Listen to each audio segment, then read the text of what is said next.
我滴个老天爷！埃勒德这次终于打破3天饿9顿的魔咒，全凭一己之力捕到一头重达99斤的小母鹿，不但在荒野中吃上了香喷喷的烤鹿腿，穿上了暖洋洋的小马甲，还住上了豪华落叶小单间，甚至还有丛林烛光小晚餐相伴。这日子简直过得比度假还滋润。This time， 德爷坐着节目组斥巨资雇的小飞机来到罗马尼亚一处原始森林，这里山势险峻，气温寒冷，还有凶猛的熊大熊二居住在此。但凡能够遇上一头，德爷也不用再为蛋白质发愁了。没有食物和工具，甚至没有头发，只有一条小裤衩。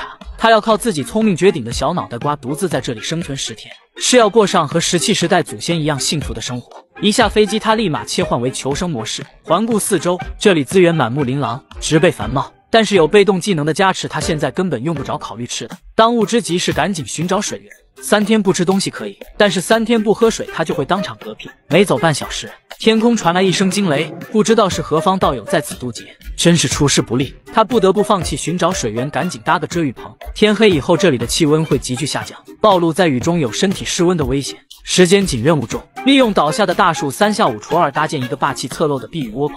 这些泥炭藓非常柔软潮湿，将其晾干可以当做床垫，隔绝冰冷的地面。由于没有找到水源，德也有轻微脱水症状。讽刺的是，此时天降甘霖，他却没有容器收集雨水，只能赶紧躲进小窝棚，明天再做打算。但是被雨水打湿的野生地毯真是冷的一批，德爷蜷缩在上面，冻得瑟瑟发抖，扛不住，根本扛不住，整整做了3个小时的俯卧撑才勉强熬过一夜。没想到开局第1晚就过得如此狼狈，今天得赶紧下山寻找水源，搭建庇护所。不得不说，没有头发的人耳朵就是灵光，大老远就听到了哗啦啦的水流声，把德爷高兴得笑出一脸老褶子。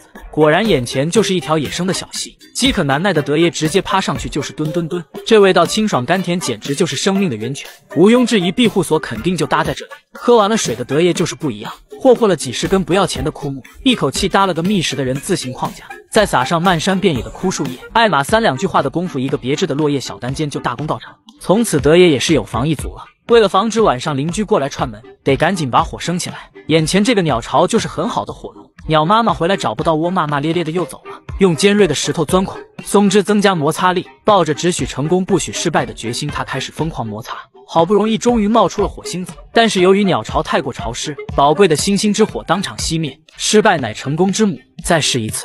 眼看着火绒已经冒出滚滚浓烟，却又再次失败，气得德爷当场飙出了英语。Not again! 但是他今晚真的不想再躺在冰冷的地面，最后的奋力一搏，动作熟练的让人心疼。败火的果然不是盖的，轻轻一吹就燃起了熊熊烈火。但是开心没到2秒，上帝再次给他开了个玩笑，转眼火种又熄灭了。这他喵的谁受得了？不得不说，德爷的忍耐力就是好，脸都黑成这样了，还要强迫自己保持良好心态。今晚注定是个不眠夜。看着他这快哭的小表情，心疼德爷1秒钟。第3天一早，太阳公公终于露脸了。德爷赶紧把一晚上心心念念的火绒拿到太阳底下暴晒，这次必须一次到位。由于生火耗费了太多卡路里，德爷急需补充蛋白质。路上偶遇一只扑棱蝶，不管3七21，在德子眼里通通都是嘎嘣脆鸡肉味。蝴蝶表示当时就挺突然的，继续搜寻着一切可用食材。这种植物根系含有大量碳水化合物，俗称土大黄，吃多了会肚子疼。但是现在也不是挑3拣4的时候，吃不完的就打包带走。此时火绒已经晒得干蹦蹦，趁着阳光正好，微风不燥，火德星君又开始重操旧业。这次果然异常顺利，也就摩擦了749下，再次燃起熊熊烈焰。德爷一个没忍住，直接给。此时头顶有窝棚，脚下有火苗，旁边还有清澈小溪。德爷表示非常满足，接下来开始烹饪他的第1餐——炭烤土大黄。味道虽然有点苦，但也比饿死强。